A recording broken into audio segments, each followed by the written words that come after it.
Welcome to this expert education presentation from the Sash Bear Foundation in Canada.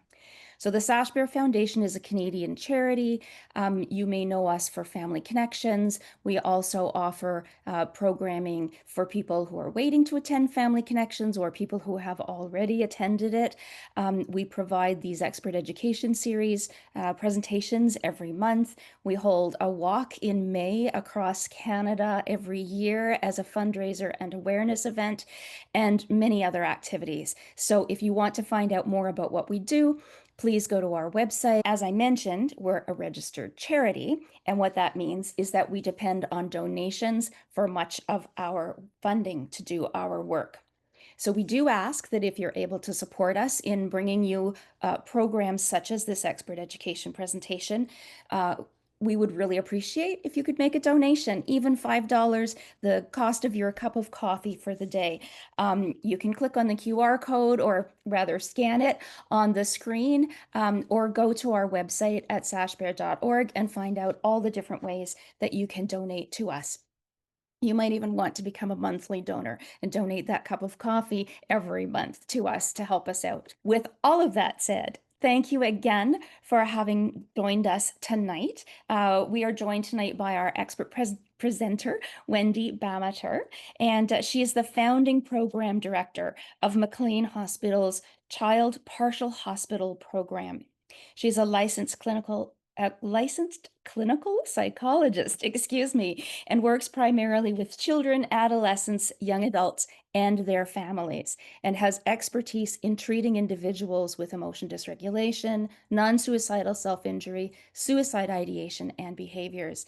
And she has also focused significant efforts on providing and training others in the provision of gender-affirming care to transgender and gender-diverse individuals. Thank you so much for having me. I'm so happy to be back. And I have to say, I have really good memories of being here last time. Some of the questions that the audience asked, I felt like could have been my entire presentation. The questions were so good. So I'm very happy to be back. And thank you to Sash Bear for inviting me and for all of the incredible work you do. And so tonight, I want to talk, the title of my talk is Growing Up with Pride, Supporting Kids on Their Gender, Sexual Orientation, and Identity Development Journeys. I want to start by just acknowledging that this is a complicated time in history. I think things feel very polarized in many different countries. And so it can be a harder time for people who have loved ones who are struggling with mental health disorders, who are struggling with emotion dysregulation. It can also be harder for people who have loved ones who are queer identified, LGBTQIA identified, and for parents specifically who worry about their kids.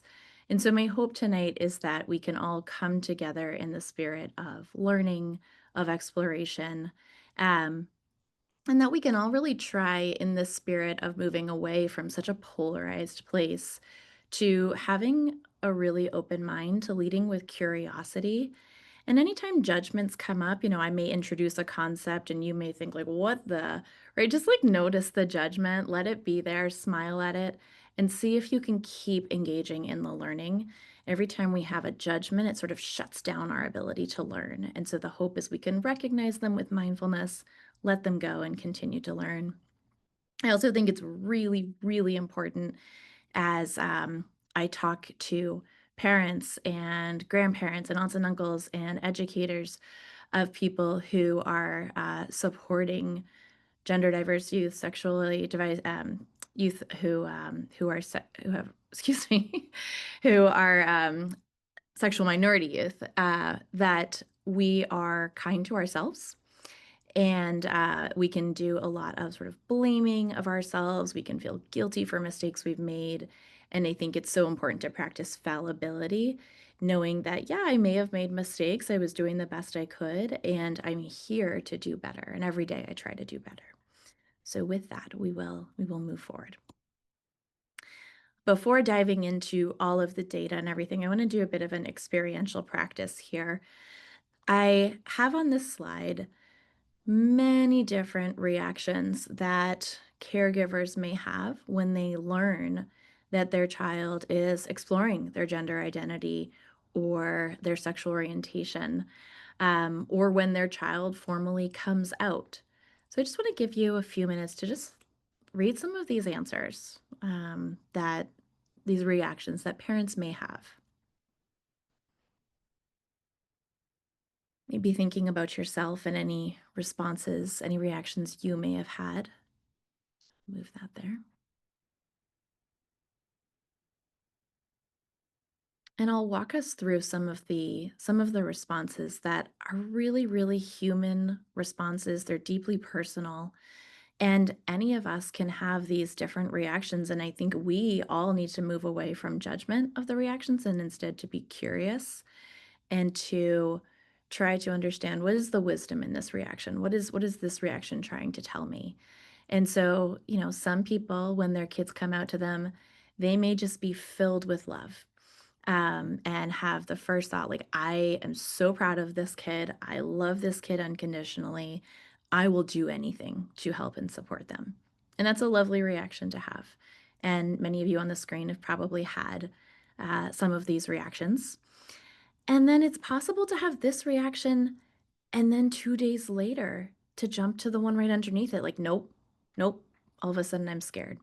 Or all of a sudden I'm thinking about, well, could it just be that their friend, they have a lot of queer friends? Could that be the issue? We move to a place of non-acceptance, of worry. Do I need to move? Who's going to help me? I'm overwhelmed, right? Some parents move to grief, right? Maybe the name you chose for your child was especially meaningful, and now they're telling you, hey, call me this other name. So I want you to just think for yourselves a little bit. And if you are open to sharing in the chat, I would love to hear from some of the folks in this room how you have felt or how you imagine you might feel if you don't have a child who's come out to you, how you may have felt in the past, or maybe how you're feeling now in the context of a child coming out to you. So I'm seeing some of you practice DBT. You're holding the dialectic, right? We can feel proud and love for our kids, and we can be terrified, right? Many of you seem like you have had the experience of feeling scared, right? What does this mean? Or just feeling like I'm completely out of my depths. I don't understand this. And I think one thing that's really important for us to think about tonight is we don't need to understand all of this in order to be accepting and affirming, right? I think that's really, really important. You're going to walk away, hopefully, from this talk with more data, but not all the data, right? And so I think the most important thing is to figure out, how can I get access to the information that I need? And how can I support my child right here, right now? Because the data shows that when I'm supportive of my child's exploration, they tend to fare better. I'm also seeing questions and thoughts that some of you have asked yourselves, which I hear all the time from parents, and they're so valid. You're asking questions about, okay, well, my child is autistic, and maybe they're now saying that they identify as transgender or pansexual. How do these two identities intersect? Is one less valid because of the other? Same thing for BPD. This is one of the questions I'll talk about at the end, but oftentimes parents who have kids who have BPD, borderline personality disorder, they'll say, well, one of the criterion is identity confusion. Is like, is that what this is, right? And the answer is generally no. And we can talk a little bit more about why that is. But thank you so much. I hope that you can see in the chat here that many of you have felt very similarly to each other, and you are not alone. And this experience can be really isolating.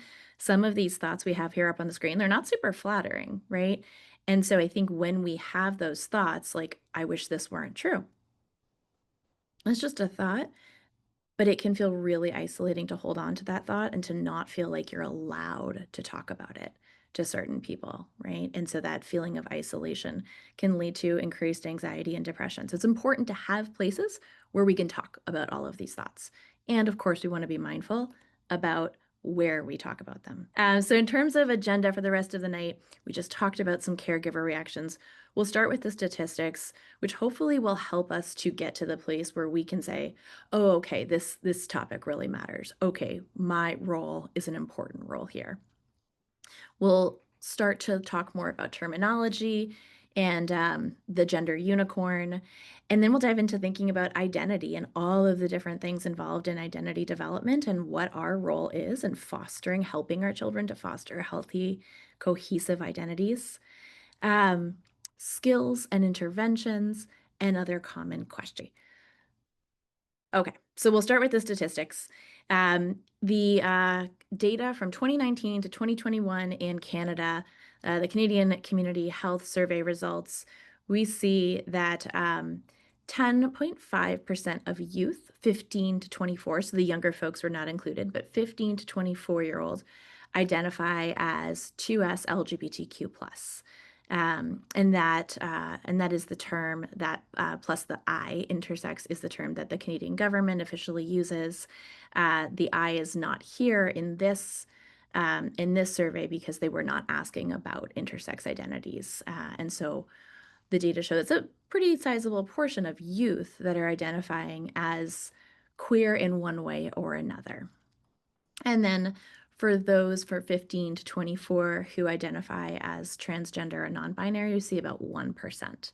And that number is lower for the adults in Canada. So there's more youth in Canada and in the United States, same thing, more youth who are identifying as gender diverse and as sexual minorities than adults. Okay.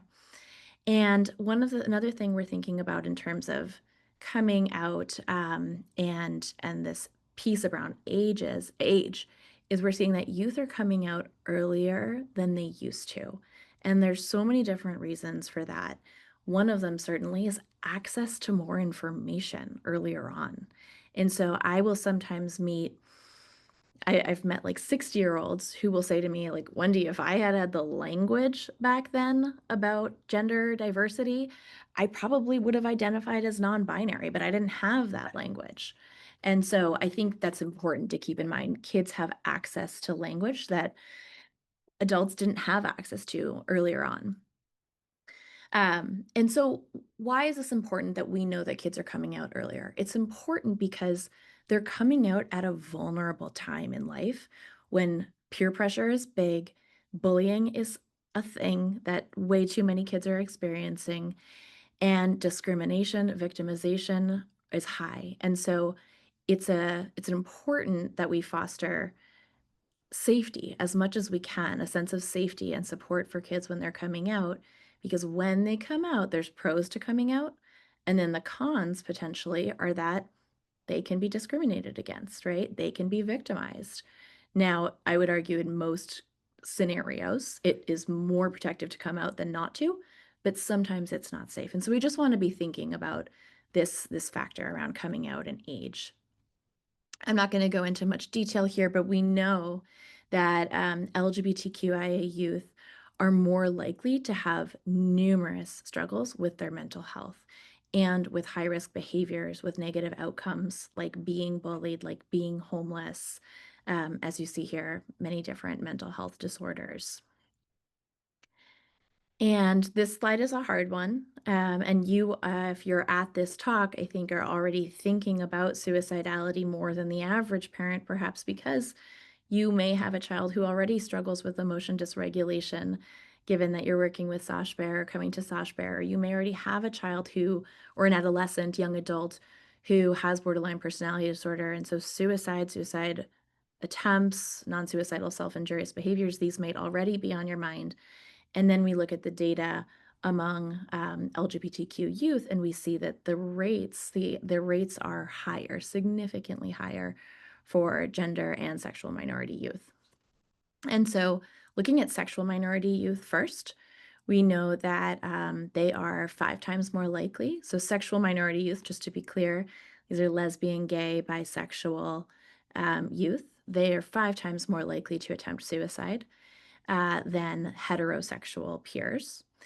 And then we see among this group, bisexual youth have the highest rates of suicide attempts. And I think that's really important to understand and to know, Bisexual people make up the largest portion of the LGBTQ acronym, and they're often the most dismissed.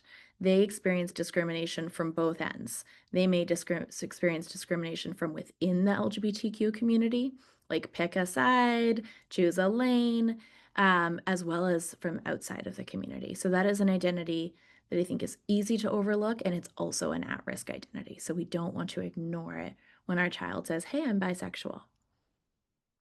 Good news, suicidality declines with age among sexual minority youth. And so it really is these adolescent years that are really, really hard, these young adulthood years. And then that suicidality typically will hopefully improve across time. That's what the data shows. And when we're looking at trans youth, non-binary youth, we know in general that 40%, this was a sort of landmark study in 2016, 40% of trans and non-binary people had attempted suicide. And that at the time was compared to the national average, which was 4.6%. So 4.6% was the national average compared to 40% of trans and non-binary people attempting suicide. And then scarier, we have that the rates are the highest among trans youth, right? Scarier if you love somebody who's transgender youth, trans or non-binary youth. And so this matters a lot. We have lives at stake, and so it is so, so important to be attuned. I'm so glad you're here tonight because we want to think about what we can do. And there are a lot of things we can do. And importantly, there's a lot of things we can not do that are very helpful when we don't do them. All right. Why the elevated rates? Some people without a lot of education on this might think, oh, well, there's something inherently wrong about being queer, about being transgender, or mentally ill people are more likely to be trans or non-binary or gay, queer, etc. And that's not the case. The data shows that the most probable explanation is that these rates of mental illness and suicide risk are higher among sexual minority, gender minority youth because of what we call minority stressors. And so in my previous talks, I've talked about the gender minority stress and resilience model, which is such a helpful model to look into. But essentially what we're talking about is everybody in life, we all have stressors, but then there are specific stressors that are associated with holding a minoritized identity, like a minoritized gender identity or a minoritized sexual identity. And so when you are gay or lesbian or trans or non-binary, some of the specific stressors that you may experience that your cisgender or heterosexual peers aren't experiencing is rejection from your family based on that identity that you hold, discrimination in the workplace because of that identity that you hold, being bullied, victimized by your peers. So these are all different kinds of minority stressors. And in the gender minority stress and resilience model, what they talk about is that there are external stressors and internal stressors. The external stressors are these stressors here: rejection, discrimination, victimization. The internal stressors, which are influenced by external stressors, are things that are happening internally, like internalized transphobia, internalized homophobia, expectations that you're going to be treated poorly or rejected. These are different things, feeling like you need to conceal your identity out of fear.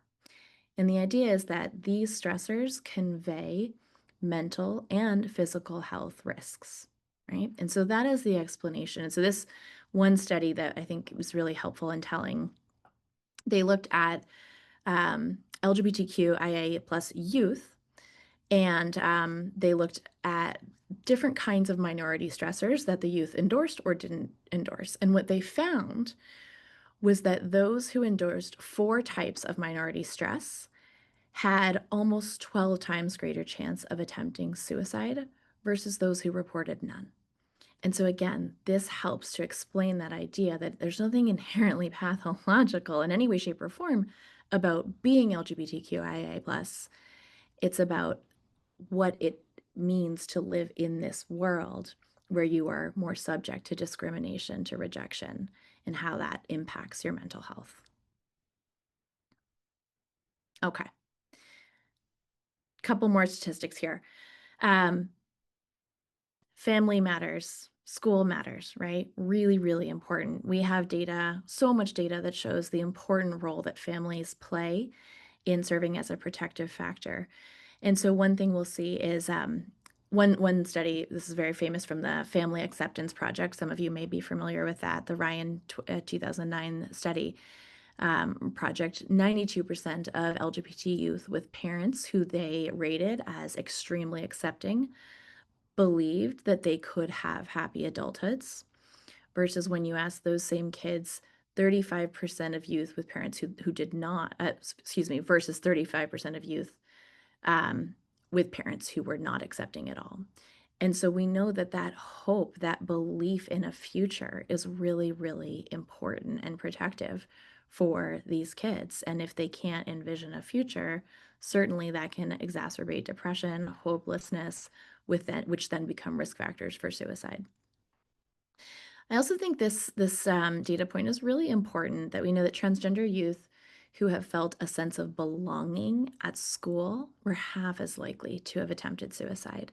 And so we want to be thinking about, as educators, as parents, on committees at school, what is the school doing to foster a sense of belonging, to foster a sense of inclusion? And so that may be having literature that tells the stories of queer people in the history books. We're not erasing certain people's stories and identities. We are providing inclusive sex education, right? All of these things matter. And the more a child feels like they belong, we're seeing that the risk becomes lower for suicide. So I just want to share this study. It was a pretty recent study looking at 18,000 trans adults aged 18 and older, and they're looking back at various gender milestones in their life.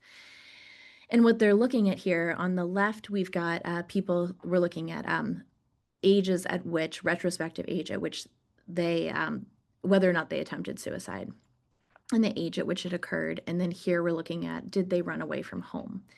And so we're seeing different rates based on their perception of how supportive their family was. And so here, for the having attempted suicide, we see the lowest percentage of people who attempted suicide were the ones who had supportive families. One thing that I think is interesting is that there's a substantive gap between those who felt like they had a supportive family and a neutral family. So this data point sort of shows me it's not enough to be neutral, right? It's not enough to not do harm. We actually have to figure out how we can be supportive, right? And then we see a very similar sort of pattern with having kids run away from home after sort of meeting a major milestone in their gender development, like coming out, for example, or socially transitioning, where if they had an adverse family support, families were really unsupportive, there's a much higher likelihood of them running away. Okay. So that's a lot of data. And some of it is really, really scary and depressing. And so I want to take a minute and just have everybody, if you don't mind, if you're open to it, just take a breath. And then if you can just think about your child or your children, somebody that you love. If you don't have kids who are queer identified, if you don't have kids but you're still here, you might think about somebody you know who identifies as queer and just bring them to mind for a moment. You might imagine them and think about their innocence. You might imagine them and think about the fact that they want to be healthy and safe, just like the rest of us. You might just connect with your sense of love for them.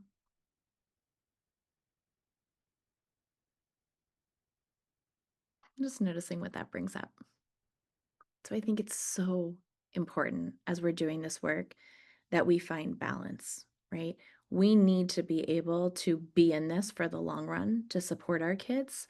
And so that self-care, that mindfulness, that sort of checking in with ourselves, how am I doing, is incredibly important. All right. Now I think we're going to have a little bit more fun. So we're going to first talk about terminology, make sure we're all on the same page. And then we'll use a helpful graphic to understand some of the terminology and the way that these terms come together.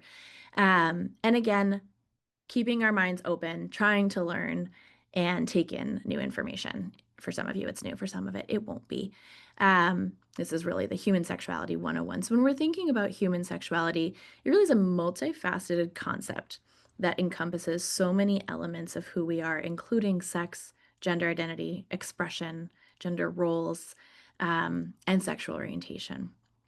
And so when we're talking about sex, we're thinking about a biological classification, right? And it's based on not just anatomy. I think we typically think about sex as based on anatomy. It's based on anatomy, it's based on hormones, chromosomes, genes. And we typically think about sex as a binary construct. You're either a boy or a girl, a man or a woman.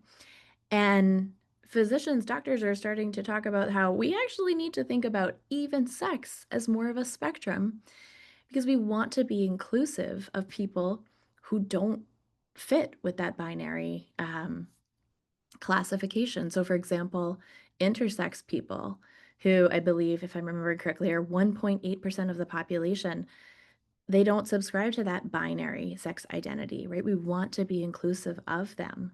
And so I think it's really helpful to think about that. And that's certainly a new concept for a lot of people who historically, as this picture sort of denotes, think about sex in a really binary way. And we've got gender identity.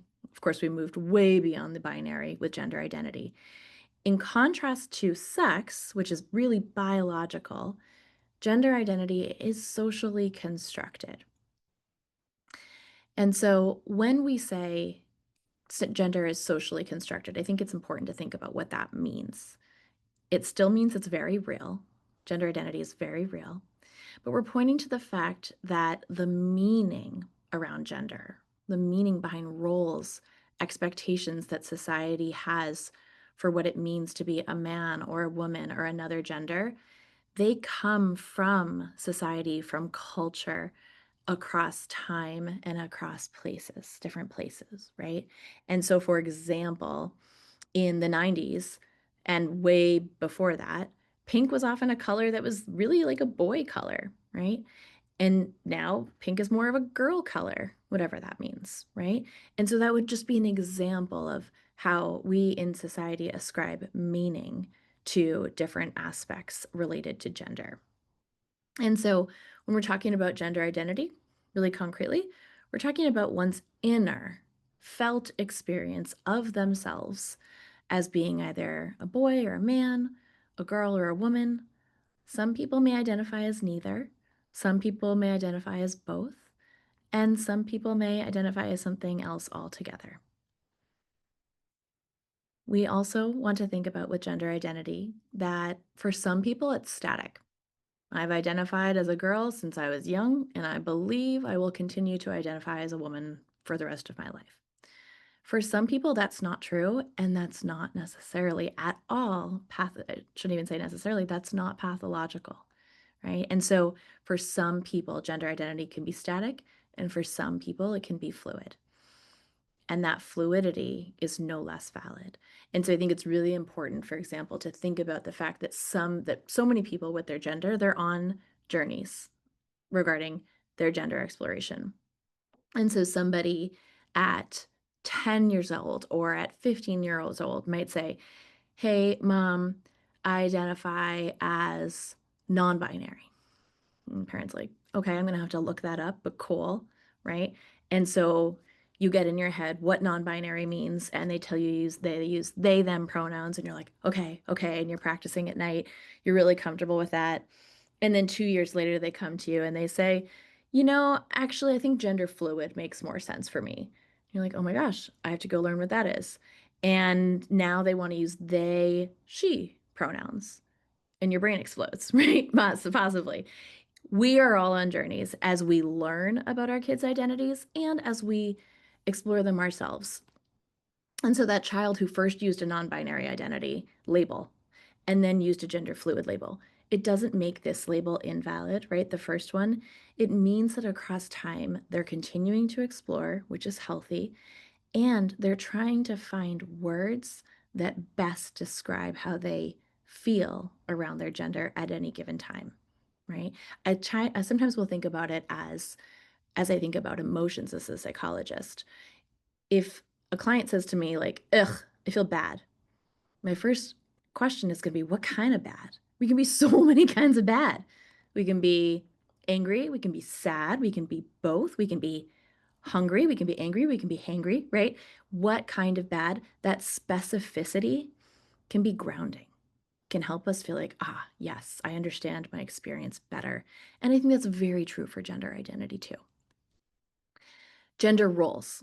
These are separate from gender identity. Gender roles have to do with our expectation, society's expectation of what's typical, the stereotypes for various genders, right? So, for example, historically, we may have talked about like women work at home, right? That may be like a standard gender role. Across time, that has evolved, right? And in some places it has, in some places it hasn't. Gender roles are different across the world and across time and place. Then we've got gender expression, which is how we show our gender to the world. We might think about it as how we perform it, right? If I'm feeling like particularly feminine one day, I might choose to wear a dress and put on lipstick. There might be another day I feel like, I don't feel like my femininity's at the top of my mind. I'm gonna wear gym shorts and put my hair up, right? That has to do with my gender expression. One thing that's really important for us is to think about what are my biases? What are my expectations that I impose potentially on other people around how they should express their identities? And so I think this happens a lot to people who are non binary. In our minds, many of us have an idea of what non binary looks like. And I think the average person may think of a non binary person as like, oh, they should look androgynous, right? That can be really, really invalidating and uncomfortable to somebody who identifies as non binary and loves to be super, super feminine at times, right? Or loves to wear makeup. And so we want to be careful that we are not imposing our judgments around gender expression and identity on others. Finally, sexual orientation. I think we all know what this means. It has to do with someone's sexual identity in relation to physical, emotional, or romantic attraction to others. What might be new for some of you is that just like we're trying to develop and oh my God, I sound old. Kids these days is what I was going to say. Kids these days, they like a lot of them, like labels, like specificity. They're developing new words to describe how they're feeling. And so I think we're doing that more so, I think, with sexual orientation too, where some adolescents and adults have found it helpful to distinguish between their emotional attraction to people and their physical attraction to people. I actually think that's kind of cool. And one thing we want to keep in mind around sexual orientation is that it's not defined exclusively by behavior. So sometimes I'll hear people casually say, oh, she's married to a woman, she's a lesbian. We actually have no idea how she identifies until she tells us. Somebody might be in a straight presenting relationship, right? Somebody like a woman assigned female at birth, married a man assigned male at birth, but that woman likes all sorts of people. That woman may identify as queer, but everybody thinks she's straight. And so when somebody's identity gets erased, or we assume that someone is straight, for example, when they're queer, that actually can do damage. That can be harmful, and that happens a lot to bisexual people. Something to keep in mind. We don't want to make assumptions. All right. For the purpose of time, I am going to have to move quickly through the gender unicorn, but this is a wonderful construct that can help us to parse apart all of these different aspects of identity that I just talked about. And the idea here is that we can experience none to very much, right, on each of one of these spectrums. So for gender identity, how I feel internally about my gender, I can feel super feminine. I might also at times feel super masculine. I might feel something else, right? And so we work with kids, or I work with kids, adolescents, young adults, and I'll go through this and have them sort of mark where they find themselves today. And we do it, it's really, really fun to do with parents because a lot of the time, not always, but a lot of the time, parents haven't thought about this, right? There's privilege that comes with being cisgender and heterosexual. You just haven't had to question that you're a woman. You were always a woman and you never really thought about it.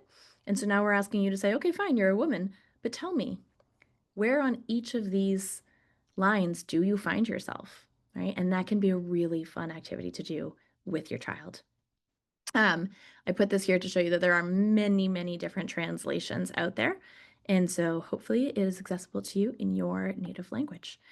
And so I was going to have folks guess, and maybe one person, a couple people can shout out if you can think of the answer quickly. So here, this person's gender identity, super male, not female, not other. So really male gender identity.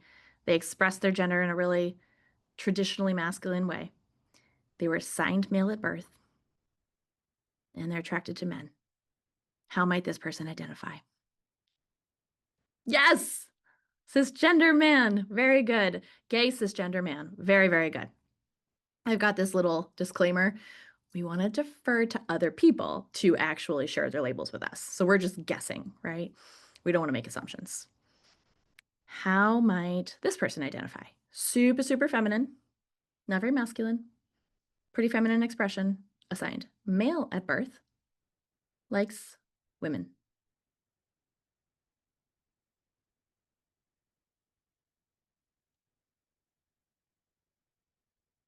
Somebody besides Wes, because Wes did great on number 1. So this person's assigned male at birth, really identifies as feminine, female. Yes, so good. Trans lesbian. Very good. This one's a lot harder. Okay.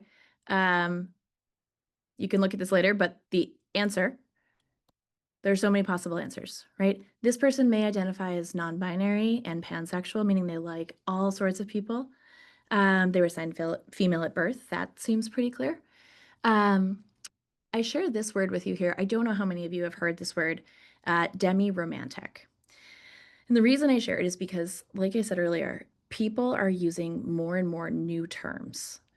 They're not new concepts, but there's new language that's being introduced. And I think we've got to watch our judgments, be like, oh my God, what does that mean? And instead, slow down, notice the judgment, and just express curiosity. Like, oh, wow, I've been learning so much. I've been going to so many seminars, but like, I haven't heard that one before. Can you tell me what that means to you? Right? And somebody who identifies as demi-romantic, this is basically somebody on what we would call the asexual or the aromantic spectrum. And that has to do with sexual orientation, where they feel little to no romantic or sexual attraction to others. Somebody who's demi-romantic would potentially feel a strong emotional connection to someone after they really, really got to know them versus, you meet somebody and you're like, oh, I'm so attracted to this person emotionally. I feel so connected. That may not happen for somebody who identifies as demi-romantic. And so you need to really, really know somebody well before you have a strong connection and attraction. Some of you might be listening to me and be like, yeah, that's me, right? The ideas are not new. Some of the words are new, but the ideas are not new. And that specificity helps many of us. So I'm going to move to talking about identity now. When we're thinking about identity, this is like one of the most important developmental tasks. Thank you, Doreen, for putting that in there, that chat. This is one of the most important developmental tasks of adolescence, is thinking about, who am I? Who am I when I'm just sort of by myself in a room and I'm looking inward? And then who am I when I'm surrounded by other people? Can I, across time, find a way to consolidate all of the different parts of my identity and to feel good about them, to feel confident in these various parts of identity? And so I like to think about with identity this concept of identity salience, which has to do with how important a particular identity feels to us at any given time. So for one transgender person, their trans identity might be what they want to think about and talk about all the time. And somebody else may be so bored by the topic of being trans, and they want to talk to you much more about what they do at work or what they're passionate about or about their race, whatever it is, right? And so we want to be careful to not assume a particular identity that someone holds as an important identity to them. And I think this is where we can have a lot of fun to get curious with our kids to think about what's important to them today, and what's important to them today may not be important to them tomorrow. And so you may take a moment to just look at all of these things that can make up our identity and think about which ones are salient to you right now. Here are my answers. National origin, fun fact, I am from Montreal. I am Canadian. And that identity is really, really important to me. My role, I'm a mom and I'm a psychologist. Those roles feel really, really important to me. Whereas when I was younger, I didn't think much about roles because it wasn't super relevant, right? And so different parts of our identity are important across time. And so when we're thinking about identity, the goal is to get to a place where we're moving towards a stable, coherent identity, right? And one of the things we might think about are what are the steps that we move through to get to that place that we sometimes refer to as identity synthesis, right? That's that stable, coherent sense of identity. And so the steps, the first is like identity formation. So this is where you're doing a ton of exploring. And again, that exploration is critical. We don't want to discourage our kids from exploring. It's healthy and important because when they're exploring, they get to, on their own time, evaluate, yeah, this feels good. No, this doesn't feel good. Well, part of this feels good, right? They need to do that to get to a place where they feel more firm in their identity, like they understand themselves. It's a terrible feeling to feel like you don't understand yourself. And so we've got this identity formation piece. We're beginning to form identity commitments, which is sort of increased confidence and firmness in solidifying a particular identity. We're continuing identity maintenance. We're exploring and solidifying those commitments across time. And then we're moving towards identity synthesis. And so we're thinking about increased confidence in the identity and its persistence. And I think the little caveat here is this identity, all this language, isn't specifically about gender identity. And gender identity can be, as I said earlier, more fluid for some people, and that's not pathological. And so, why does thinking about our identity matter? What we see is that adolescents with what we call identity synthesis, they tend to be healthier. They tend to have better psychosocial adjustment and well-being. And so we are aiming to have the young people in our lives that we love to form this identity synthesis, to feel more confident and even pride in who they are, all the different facets of who they are. And then we see, on the other hand, identity uncertainty, feeling really stuck and confused, perplexed about the identity.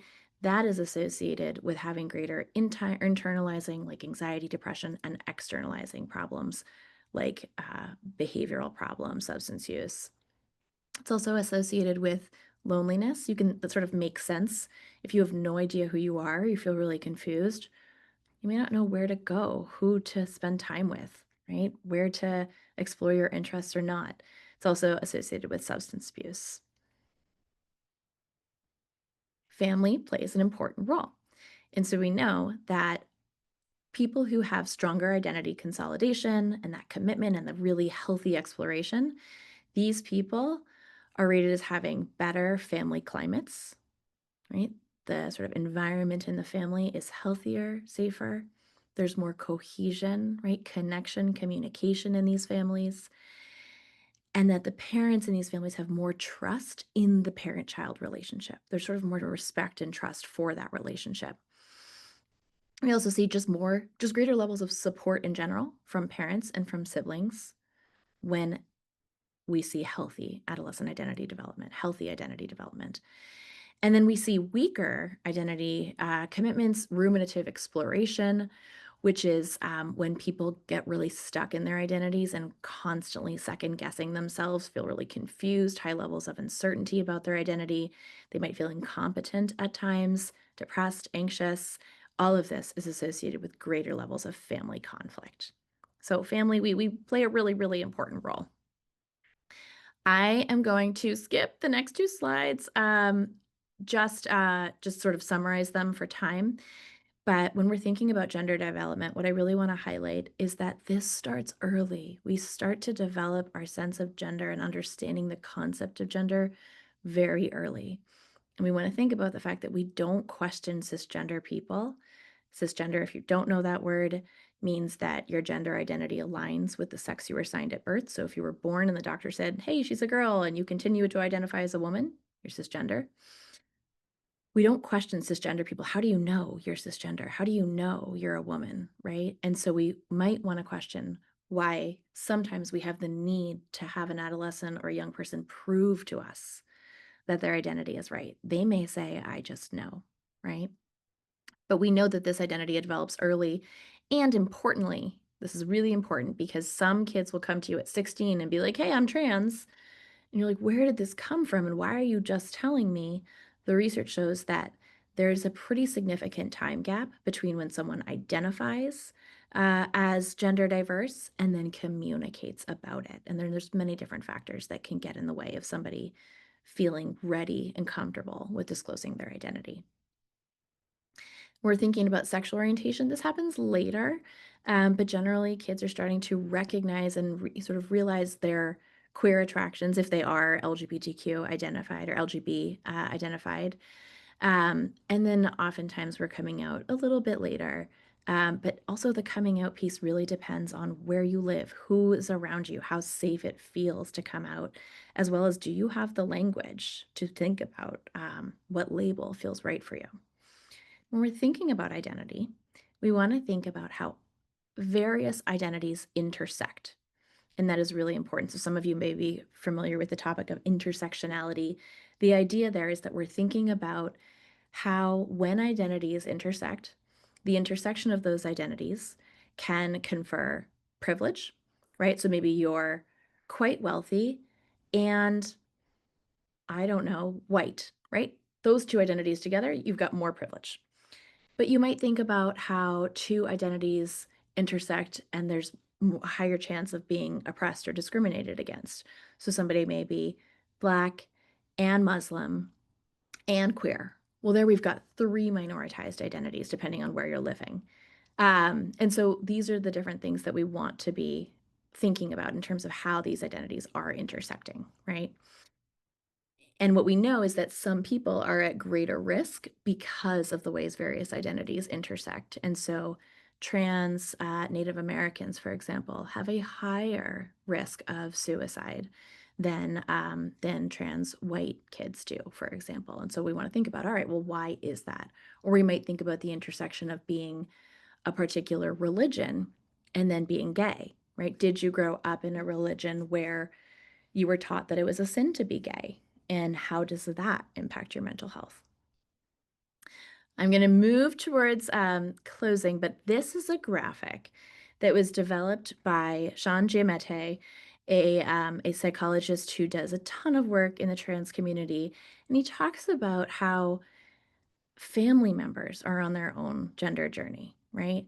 And you may find yourselves at different phases at different times in life, but I think this is a really normalizing, supportive graphic to help you see sort of where you are on your path and to help you hold compassion and to know that you're not alone. And so, that first piece, for example, of gender awareness, you may feel confused, you may feel angry, right? You might feel like, is this an issue? Is this not an issue? I don't really know. And then as you move across time, you gain more clarity. You get access to more information. You come to a place of being more informed, then moving to even healing, right? Accepting, and then moving to supporting your child in pursuing any kind of interventions that would help them live with more authenticity, to help them live in line with their gender identity or their sexual identity, right? And so I think this is a really helpful graphic for you to think about your journeys. Um, and then skills and interventions, there's so much we can do. Some of it I hope is apparent throughout. Um, but I'll just go through this quickly.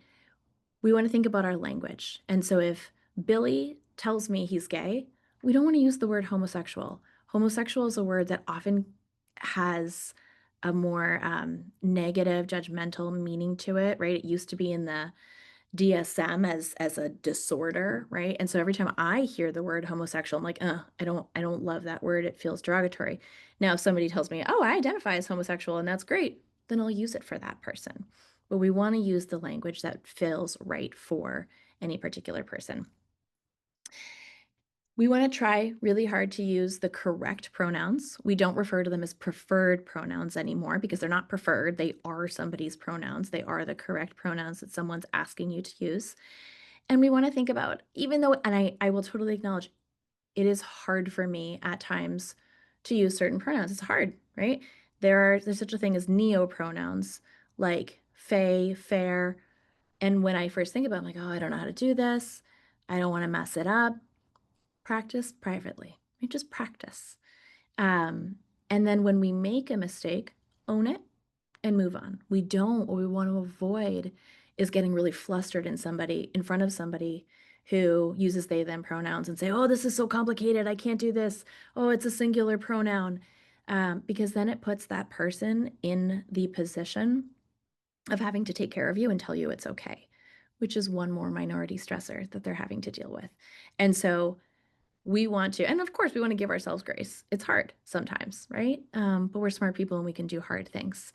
The other piece is with pronouns, I think it's so important for those of us who hold cisgender privilege to put our pronouns in our bios, to put our pronouns on Zoom, because what it does is it signals to people, I'm thinking about this, I care about this. I want to invite you to share your pronouns with me too, right? And so whenever I look at a screen full of people, I always notice who is sharing their pronouns and who is not. And that means something to me. And so I think that's really, really important to think about that. I see a question which I think is really relevant. How do you explain to family, friends, doctors, and teachers your child's preferred name? How should that be worded? You would say, so instead of preferred, I just take out the word preferred and I would say, my child is now going by Xavier. Please use Xavier when referring to my child. Or my child now uses the name Sophia. And so that's how I would do it instead of prefer. Great question. We want to be falling back on all our DBT skills, right? We want to think about the biosocial model and how if we're working with kids who are already emotionally vulnerable because they have high sensitivity, high reactivity, slow return to baseline, the last thing we want to do is introduce invalidation that can lead to further emotion dysregulation. So we want to try really hard to reduce, we call her Darcy now, someone said, great. We want to reduce invalidation and we want to really, really try to amp up our validation. Sometimes around this topic, any topic that feels complicated or new, we can get really stuck. We can get willful. We can refuse to learn something new. And I think it's so important, right? It happens to me, it happens to everybody.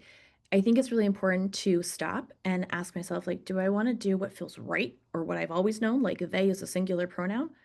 Or do I want to say, hey, I've been taught that using the right pronouns can be affirming and life saving. I'm going to choose to do what's effective. So notice when you get stuck in attachment to right versus effective, right?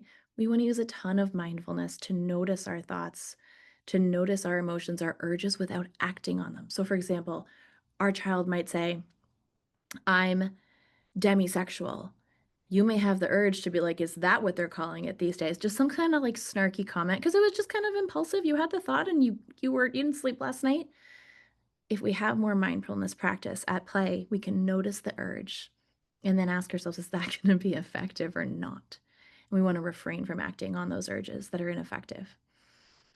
For all of the parents who have very, very understandable fear, I think it's really important to use that, to have that refrain in mind. Don't suffer twice, right? You might think, my child's going to be bullied. My child's never going to get married. We don't know that. You can validate, of course, I'm scared of that, but we want to avoid suffering twice, right? That piece is really, really important. We want to check the facts on our fears. Some of our fears are really justified, some may not be. And we want to feel empowered to engage in problem solving, right? As much as possible instead of getting stuck in helplessness. cultivate willingness versus willfulness. We kind of talked about that, own our fallibility. And then our interpersonal effectiveness skills are really, really important so that we can advocate for our kids, so that we can advocate for others and for ourselves, right? To get the support that we need. Here's some of the common questions, and I'm going to stop. I'm not going to answer them. I'm going to let you ask me to answer them if that's what you want. So one of the common questions I'll often get is, what's the difference between gender dysphoria and body dysmorphia? I often hear people using the term gender dysmorphia, which is not a thing. And so these are two completely separate topics. Seems like everybody's queer these days. What's up with that? And then this one, which we kind of saw in the questions earlier, but my child's exploring their gender identity. They also have BPD. What do I do here? And then another question I get a lot is, my child spends a lot of time online. Does online exposure lead people to be queer? Right. So these are some of the questions. My hope, some of my primary hopes from tonight. Thank you so much for listening. I know it was a lot of information. Are that you can really feel encouraged and inspired to help your children explore their identity, to even delight in identity exploration, knowing that when our children feel more solid in their identities, like they've had time to explore, and that exploration is healthy and normal, that their mental health can be better, right? And so that's really, really important. I want you to remember how important your role is as a family member and educator. Um, I think that piece is really important in encouraging your child to build pride in themselves. We know that when kids feel pride in their identity, LGBTQ identity, their risk goes down. So we want to build pride. We want to build connection. We want to build a sense of belonging. And so we want to be thinking about, what can I do to do these things, to build that sense of belonging, to build that pride in my family and in my children. Thank you very much.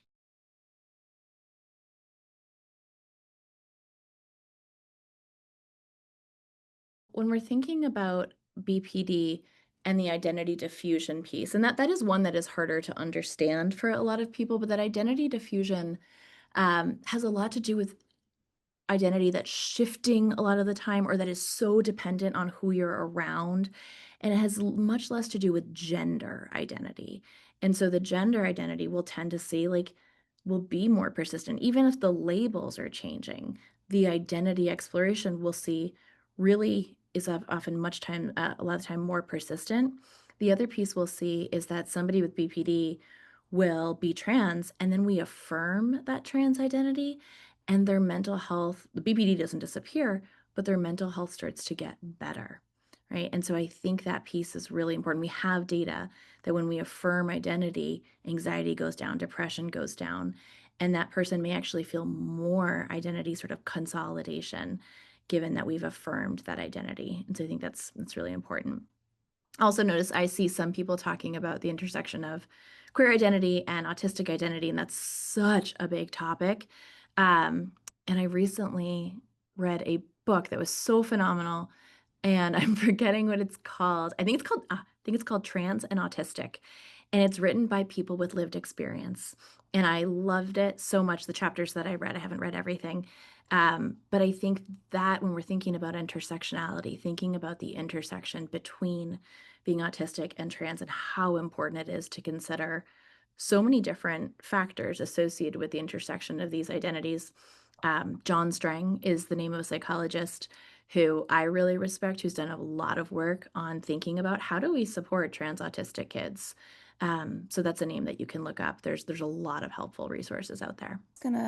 Somebody's saying, I would like to hear more about that intersection between BPD and gender dysphoria, that trans people have a higher suicide risk, but how does that help me?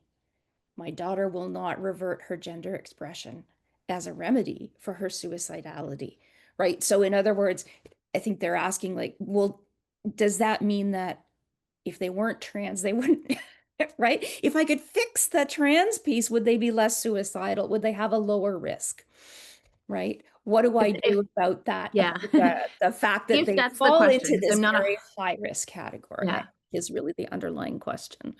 If that is the underlying question, then I think what we want to do is figure out, how can I support both places? How can I support my child with the BPD, which is, how can I teach them distress tolerance skills, emotion regulation skills, interpersonal effectiveness skills, mindfulness skills. Because, for example, if your child has BPD and is trans, when people discriminate against your child, they may feel that more deeply than the average person. It may be more painful. And so they really need skills to manage that and to prevent them from going to self-harm behaviors in the context of feeling really, really hurt. We also may want to think about helping them envision their life as if they're trans, right? What would that life look like? What would a social transition look like? And sometimes, in DBT, what we're trying to do is help people think about, what does my life worth living look like? And there you see the intersection of what an important role that gender identity plays. Maybe for some people, it's like, I want to go by another name. Or in the future, I want top surgery. Now, of course, that can feel really scary to a parent. And I'm not here to push something like that without really thinking about it. But we want to help a child think about what would help them feel safer and more seen in their body. I hope that's helpful. I think the primary answer, there's a couple primary answers. One is that people have access to language now that they didn't have access to. That seems to be one of the number one answers. And so when I worked at a gender clinic where we would do what we would call readiness evaluations to sort of work with a young person or adolescent and say, where are you on your journey and where do you want to be? And let's think about it all together. And we would do that with many different professionals at a time. And one of the stories I would hear again and again and again was that when they were younger and didn't have the words, something felt off. But it was across time when they learned what it meant to be transgender, when they read about what it means to be non-binary, that something felt like they could breathe for the first time. I remember one child read a story, and in the story it said something about like, in heaven there is no gender, and the child felt like in that moment they could breathe for the first time. Like, thank God, because the gender dysphoria, I didn't know that term, but the gender dysphoria I'm feeling is so heavy and painful. And so people come by it through online sources. But again, going online doesn't cause you to be trans. It doesn't cause you to be gay. It's having access to that information. And then the other theory about that also has to do with parents are doing so much more advocating. And some of the ways that we're trying to figure out like who's in our population is by who's going to gender clinics, who's getting affirming services. Parents are doing more affirming work to get people the care they need. And so we're recognizing more people, or people feeling safer to come out and identify as trans when they have support from parents. So a lot of parent advocacy is helping with that too. But we know that people have been trans and non-binary as far back as possible in history and across so many different cultures. And so I think that's really important. This is not new. Mm. So Right. that's So what's really salient in their life right now. Right. And so that's where I think I'm always talking to parents about validation. And I think that it's easy to think about validating your kids when they're really angry. Like, oh my God, you're so angry. I know. Or, oh, you're so sad. Of course you're sad. We all have this bias towards validating the painful emotions. I think it's critical to validate people in their joy. I think it is critical to say, I see how excited this is. I see you light up when you talk about this. And that's really important, especially, I would argue, for people with BPD, because a lot of patients with BPD, they become so fused with the identity, right? And sometimes accidentally, not on purpose, but accidentally, and this is true of people without BPD too, with other forms of mental illness, we get more support and attention sometimes when we're ill, right? Parents have to pay more attention to you when you're not doing well. And so when parents can lean in to the joy, that's really reinforcing for kids, and I think motivating for them to keep paying attention to the things in their lives that bring joy. And so we have this idea, this concept called gender euphoria. How can we help our kids feel gender euphoria, feel excited about their identity? Maybe we buy them a dress, right? Maybe we say like, oh my God, you're so excited about this. Is there any way that I can support you in this excitement? I want to be excited with you, right? Um, And then on the completely other end of it, we don't want to force the conversation if it's not what somebody wants to talk about. Told you this earlier, Wendy. I am the mother of somebody transgender. I am the mother-in-law of somebody transgender, and I am the aunt of somebody transgender. And so my journey learning about this started 15 years ago. I just wanted to say, looking at that Wow. trans family gender journey, I've Yeah. gone forward and backward, and I feel like I'm always learning things, and I really want to be an advocate, but sometimes I'm not very good at it because I'm still learning something or I make a lot of mistakes along the way, hopefully You're fewer now human. than I used to. But I still get caught sometimes when I'm talking to somebody and they come at me with something that I think like, oh my gosh, like how could you possibly? And I made a note of some of these things. It's like, these are situations that have come to me recently because I've uh, been meeting with family members that I was estranged from for quite a while. And so Mm. they're, we're just kind of rebuilding relationships and they're learning this about my family members. And somebody said to me, "Well, I can't use they them pronouns because I'm dyslexic. My brain just doesn't work that way." Or somebody else said, "Oh yeah, no, I totally get the non-binary thing. It's like a fork. A fork is non-binary. It's not male or female." Yeah. Um, Yeah. and these kinds of things have really Ah, taken me aback because I want to be respectful both to the person asking this question mhm. genuinely, I suppose, and Yeah. also respectful to my kid that, these comments don't feel respectful to me. I think and I don't think there's one right answer to this, but part of it is thinking about where are your vulnerabilities right now? Like, how full is your cup? You may feel like I am depleted. I have zero ability to educate you. I'm sort of going to, in the DBT world, I'm going to block this behavior, which means I'm not going to laugh and I'm going to change the subject. I might choose, and so you're just not reinforcing it. You're just not reinforcing that kind of joke because it's not funny to you, right? You may choose, like, oh, I've got a ton of energy and I want to talk about this all day. You may be like, you assume positive intent. Oh, I can kind of see how you got there. Or I can see what's the wisdom in that, in the person who has dyslexia. The wisdom is it may be harder to think about, right? Yeah. And so I might validate, oh, that's so interesting. I never thought about it that way. But because you're dyslexic, when you're presented with this pronoun that isn't the way you learn to use this pronoun, it may feel really complicated. Yeah, that actually makes sense. I so appreciate and hope that you can keep working on it because I know it'll mean a lot to my child. Right. And so you validate the valid, right? There's wisdom in the position. The person who made the comment about the fork, like, what's the wisdom in that? They're trying to relate to this concept. They're off, right? They're off. And it actually felt offensive to you. And so that's where there's so many different ways that we can respond. You can say, hey, like you probably didn't mean that, but it actually feels offensive when you say that because it has nothing to do with that. Generally speaking, I think it's helpful to assume positive intent, to assume that there's no malintent. And then when we have energy to educate, but if not, to sort of block it and move on. And then I think during like those things hurt across time. Like they truly can hurt the parent of somebody, of course, the trans person themselves, but they can really be painful to parents to hear people make comments about that, about the people you love. So I think it's really important to take care of yourself and self-validate that it makes sense that your stomach just dropped, right? That was painful. And then connecting with other parents who do get it because some people won't and it's hard. Comes up a couple of times around how diagnoses kind of change over time. And we hear this Mhm. just talking about people within the BPD community, right? That the diagnosis can take a long time to get, or sometimes it goes Mhm. away, but it seems to be complicated a little bit by the gender and sexual orientation identity piece as well. And where somebody might say, well, oh, now that they're transgender, we need to look at this differently, or um, Mm.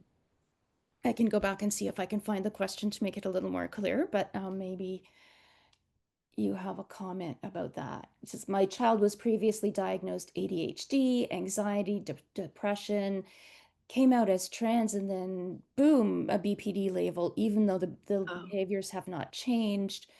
Um, Previously, it was emotion dysregulation, but now it's called BPD. That kind of If that were the story, like that particular story, I would want to get really curious and get a lot of specificity from providers from how did you go here, right? ADHD to BPD, and of course, people can have ADHD and BPD, absolutely. But how did you go from here to here when the only thing I see that changed was that my child told you they identify as trans? Like, how do we get there? Somebody may have a really good rationale that has actually nothing to do with your child being trans, and they're just thinking about something else and they happen to coincide. But I would be really worried about somebody jumping to up BPD because they're exploring their identity. And I will say it happens. And so we have to be careful and think about who we're working with because it will happen. People can be very dismissive of gender exploration um, in adolescence, especially if there are other symptoms at play that look like BPD. So to be really careful. There is a really good article. I forget this person's first name, but the last name is Goldhammer and the citation is 2019 that talks a lot about overdiagnosis of BPD among people who are gender diverse. And so I think that's really, really helpful to think about. So, for example, people who are gender diverse adults, right? If they've had a long history of being discriminated against, they may have to do sex work because they couldn't find another job. All of a sudden, someone's ticking the BPD criteria of impulsive behavior. Very different things, right? And so they go sort of in the article through that line by line when we're thinking about the diagnoses. I think it's really helpful. So then immediately somebody posted the question, how then do you find a good provider who is going to bring appropriate curiosity and and not make Yes. judgments? I think it's really a good idea to ask somebody like, how much have you worked with trans and non-binary youth? Have you done any training in this domain? What are your thoughts? You might even say like, what are your thoughts about the intersection of BPD and gender diversity? And if they say, oh, you have to be so careful, and rarely is somebody, if they start saying stuff that isn't based in science, but their biases are coming out, that's something to pay attention to. You also can go to reputable organizations like WPATH, World Professional Association for Transgender Health. There's a lot of clinicians who are trained through WPATH and they've got their names in there. And so you can look up trans competent providers. I think that's another way to do it. And then word of mouth.